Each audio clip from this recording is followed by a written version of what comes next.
chapter 3, and my wife just said to me that she agreed with me on something. And that has to be the most boring chapter of the whole book.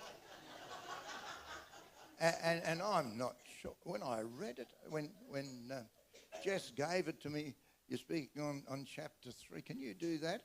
Yes, I'll be very happy to. But when I looked at it, goodness me, it's just repeat.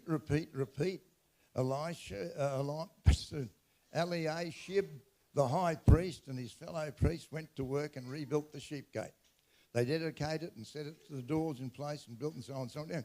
And then the men of Jericho built the adjoining section, and Zachar, the son of Imri, built the next one.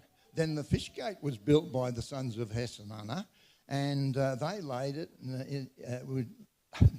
its beams and put its doors and bolts in place.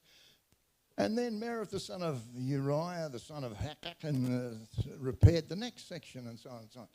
Goodness me. And then it goes on for the whole chapter. And I thought, Jess, you are so mean. Anyway, reading it through several times. Pardon? It did actually. Something just came out. Oh no, don't tell me. Technology. Something just popped out about verse 10. And I noted this. Adjoining this, Jedediah, the son of Hiram, made repairs opposite his house. And Hattush, son of Hashabniah, made repairs next to him. And then verse 23, beyond them, Benjamin and Hashab made repairs in front of their house. And next to them, Azariah, son of Messiah, the son of Ananiah, he made repairs beside his house. And then verse 28, above the horse gate, the priests made repairs, each in front of his house. And next to him, on verse 30, Hananiah, son of Shelemiah, and Hanam, and the sixth son of Zalaph, repaired another section. Next to them, Mesullam, son of Berechiah, made repairs opposite his living quarters.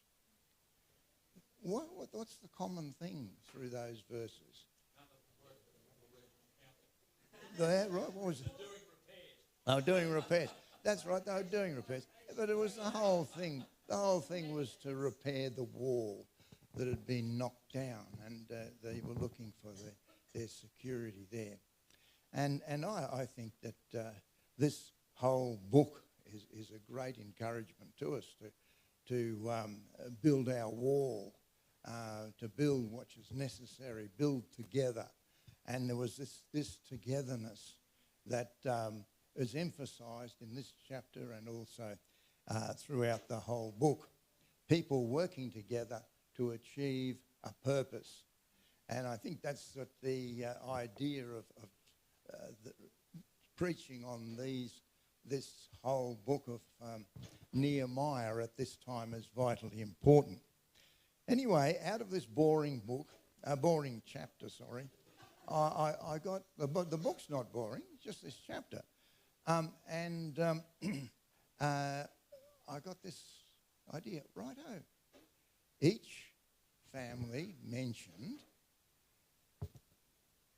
went to work on the section of the wall that was in front of their house.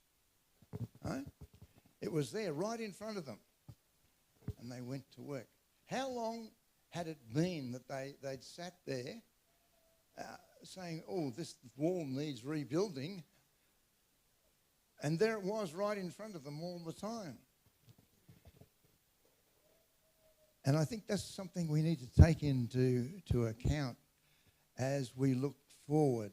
We don't know what our wall is yet.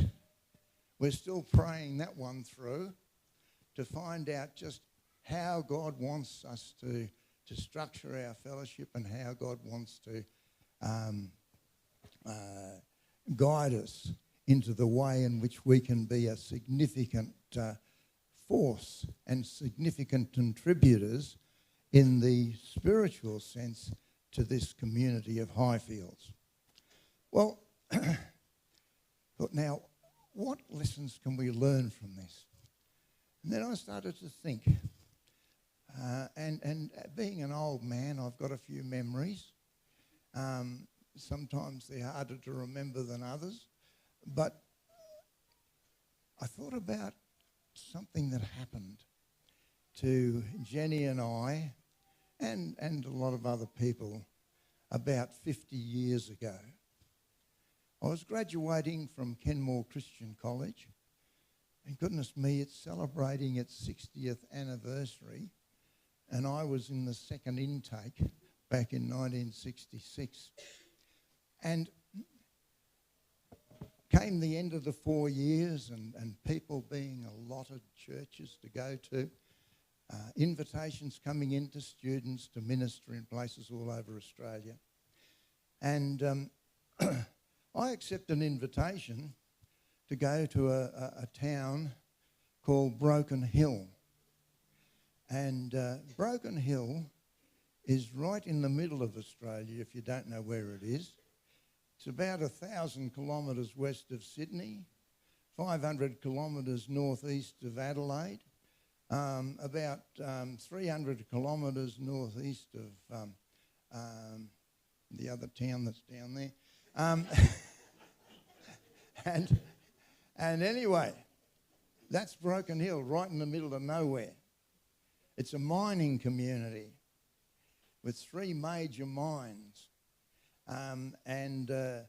But had nothing to do with Broken Hill, BHP. BHP had left Broken Hill years and years and years ago. There was just 3 other companies at that time running mines there. And the principal of the college, Dr. Jauncey, in announcing this to the other students, said this: "Meares, you're going to Broken Hill. That would have to be not just the hardest place to minister in Australia, it's the hardest place in the Southern Hemisphere. Enjoy." So what do you do in a situation like that? Trying to build something in a community that was known as Sin City. And it had the most unmarried couples living together in the whole of Australia. It was way back in the 1970s. Australia caught up with them though, and so it was a difficult place to go, and so we had to go with an attitude. Now, we went with the idea, well, we'll just do what everybody else does in these sorts of situations and build up some sort of a congregation. The church had a book membership of 55, and after a couple of months, we did a revision of the roll and got it down to 32. Everybody in Broken Hill were members of a club of some sort. A service club or whatever, and so the church was considered the same. You had your membership, and like other clubs in town, it was a life membership, and so nobody ever edited the roll and found out who was pulling their weight and who wasn't. Anyway, where do we go from here? So we did what you do in churches. You build up a Sunday school, youth groups, men's societies, women's fellowship, and so on. And within a couple of years, we had 3 boys' clubs, 2 girls' clubs, a Sunday school that I'll tell you about in a moment, and a men's fellowship, women's fellowship, and board meetings, eldership, Oh, boy, we had everything going for 32 people. And and it was just full on. One little thing that happened. I was reading Time magazine, and there it had an article on a wonderful new television program, kids television program, which was just starting in America, Sesame Street. And so I thought, hey, that's a good idea. I read up about all the goofy people that they had on that. And so we started Sesame Street Sunday School with Mrs. Text Teacher, the Wizard of Kids, the Wizard of Quiz, and all sorts of competitions. 80 kids every Sunday morning cheering, and it was just the most wonderful, successful thing. Anyway, after a while, people were starting to sort of get a bit weary on it. And so we did a bit of praying, called together the congregation and said, look, we're so busy as people. We'll do a survey of what people are doing in the congregation. And people put down how much time they were spending at the church each week. And we found that some people were spending 36 sessions a month at the church at various meetings and so on. That didn't take into account the preparation that went into the sessions and so on. And so we looked at it, prayed about it, and we just put out, look, if you don't believe God is really working in you through all this busyness, feel free to resign. Next Sunday, everybody but one person resigned. So we just couldn't cut it off that quick, but that's what happened. Old Mrs. Best, she was pretty old at that time, probably about 65, and believed that God wanted her to continue on with the Little People's Sunday School. And she kept on doing that for another 25 years or more. I wasn't there when she retired. But one person, she was sure that's what God wanted her to do. Nobody else was putting their hand up to do anything because it was just too hard. So what do you do? What are we going to do now? So we had to have a strategy for closing everything down, which involved visiting all the families that were associated with the church, Christian, non-Christian, and trying to find a way to continue to minister to them. And we did Bible studies with them. I invited them to do Bible studies. Some did and some didn't. Some became Christians and some didn't. But at least we got moving in that direction. Then we sort of tried to work out what we needed to do. And so we decided that we if we're going to reach this community of 30,000 people, we're going to have some way or some knowledge of how to lead people to Christ. And so we involved a group who taught this all the time. And they came and they ran a whole week seminar with the whole church. And by the end of the week, everybody was out sharing their faith with people on it. It's a fairly artificial thing, knocking on doors and being Jehovah's Witnesses or something. But we did it and we learnt. And everybody in the church knew after that time how to lead somebody to Christ. And then we sort of had to work out, now, where do we go from here? So we talked together and we came to the conclusion we had to get involved in the community. We worked out that each week with our busyness, we were having influence on about 100 people, just over 100 it worked out. And most of them were kids. The vast majority of them were kids. We felt we needed to influence adults for Christ. And particularly men, because they came up with this catchphrase, win a woman, you win a woman and a few kids maybe. Win a man and you win a family. Okay? So that's what we concentrated on. Okay, so we started looking to do things. And we all looked at what we could do as a minister. All of us were ministers. And we were going to minister to this community. And so people looked at their lives, they worked out what was the thing in their life or the area of their life that God wanted them to work in. And that was that various people came up with various things. They were there right in front of them. Like the people building the wall in Nehemiah, there it was, right in front of their house, the place they had to work. And so they worked out various things that they could do. A couple of people got together and said, let's have evangelistic card parties. And that's what they did. They invited their friends around to play cards of a Friday night.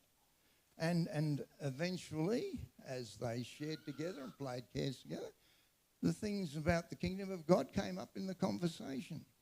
And next weekend, we've got Jenny's 80th birthday party, and a couple who were saved at a card party are coming to a Jenny's party. And it's really great to see them 50 years later, still thriving in the church ministry at Hume Ridge, and all their kids are involved in the Christian community, some of them in full-time service. And that's the sort of thing that sort of was the carry-on of this thing. Another fellow who was a shearer by the name of Wilbur Butler, we sort of made a bit of fun of him as a shearer. We called him Wilbur Butler.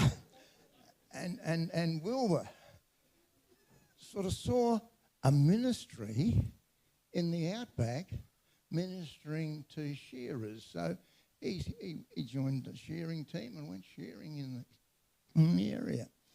But he sort of found that he just had contact with shearers, because shearers never ever talked to property owners. That was just out of bounds. And so he thought, no, what I've got to do is to become a wool classer and a team leader and be able to interact then with the property owners. So he did that and had this ministry in this particular area in the bush. So that's sort of looking at their out the front of their house. People saw that there were various things that they could do. I was part of the ministers' fraternal, and the local radio station approached the ministers' fraternal because the radio station was having trouble getting announcers and so on. They said, oh, well, we'll get the ministers' fraternal to come in of an evening and run some religious programs. 5 days a week, 5 nights a week. You got this radio station, you fellas, do what you like with it, you know. And nobody put their hand up. Anyway, I thought, well, yeah, I'll give it a go. And so I said, I'll do 1 hour a week Friday afternoons, 2 o'clock. They said, all right, okay, it's not what we're after, but it'll do, you can have that. So I started the Light Up the Fire radio program, a program that was to help people light up the fire of faith in their lives. And it became quite a regular thing. The only problem was one of the announcers who came up with this thing that sort of stuck a bit, and it was he was announcing me coming on at 2 o'clock Friday afternoon. Says, and here we have the Rev Trev, the religi-digi rocky jockey from the super sinful Silver City. Anyway, and then also I found that out my front door was the YMCA, and I got involved with the Y, as in their Wise Men's Club. Nothing to do with wisdom, but it was the service club of the YMCA. And so I had contact with people and had opportunities to share the gospel with people in that context. And but then people were doing little things, little things. Mrs. Best kept on with her little Sunday school group every Sunday morning, and others were getting involved. Shirley was an interesting lady. She had a little Honda 50 motorbike with a big visibility flag on the back of it, bright orange streaming out the back wherever she went, and she'd throw a guitar around her neck, go and sit in the dirt somewhere with a group of Aborigines and do some singing with them any day of the week. You just see Shirley charging around Broken Hill on a little motorbike with a flag out the back. And she brought Aboriginal people into the church. And we had this growing mixture of people coming together. What time have I got to finish? 5 minutes. Right. Okay. Righto, 5 minutes. Here it goes in a hurry, and then I will finish with the point I want to make with this congregation, okay? And the one point I want to make too is this is a story of an event that occurred 50 years ago and probably has no way in which this church can repeat it. But there are principles, okay, that I'd like to consider. I'll finish off with those two things, okay?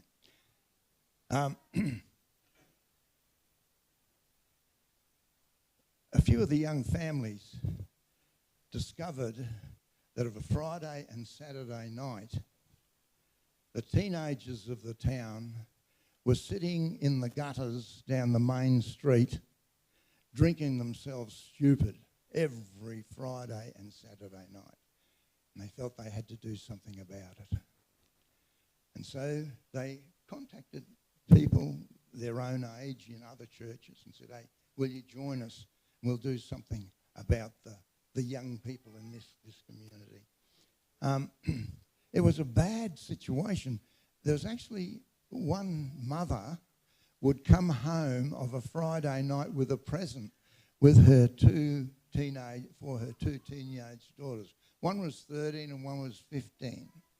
A bottle of whiskey each every Friday night.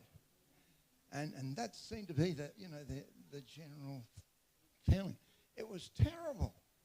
And so these group from our church and a few from other churches got together. They thought they've got to do this well and they've got to do it right. So they decided they would spend 12 months in preparation. So they decided that these other people who were from other churches needed to learn the evangelism techniques that they'd learnt at our church. And they involved this group again to come and teach them.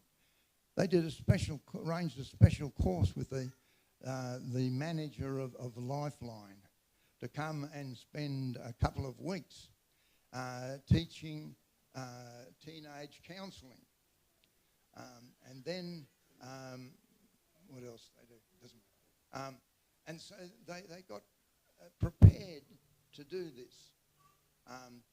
And then they started,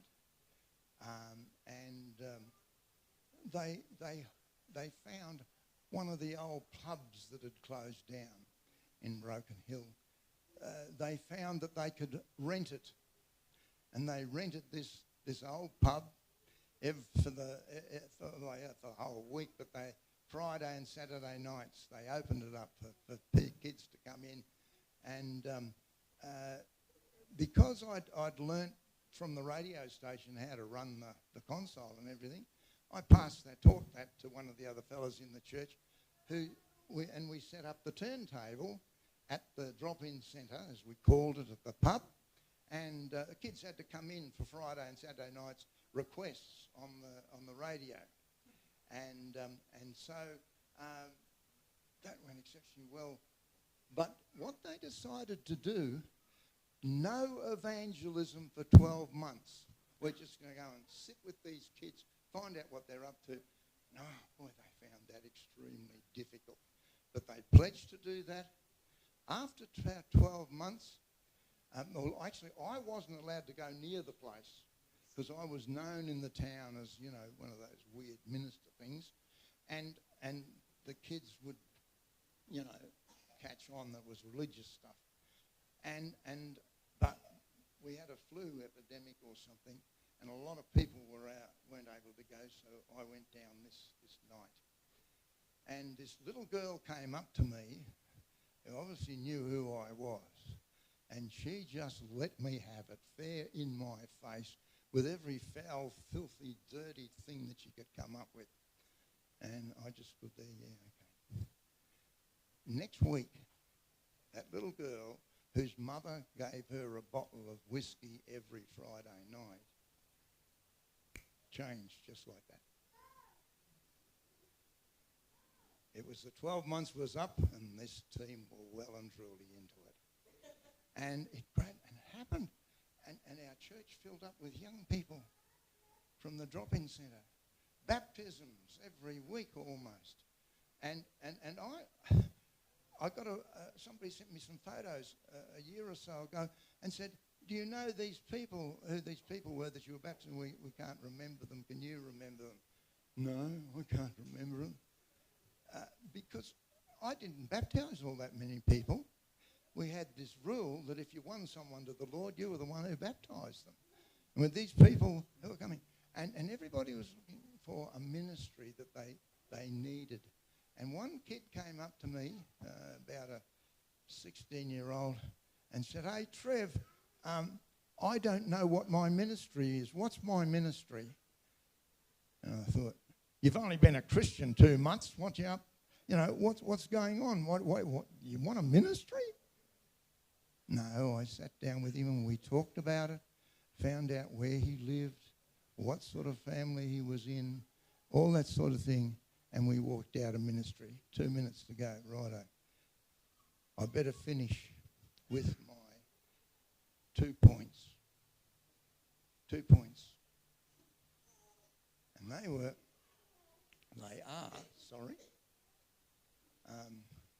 number one. I've got to remember. Being distracted.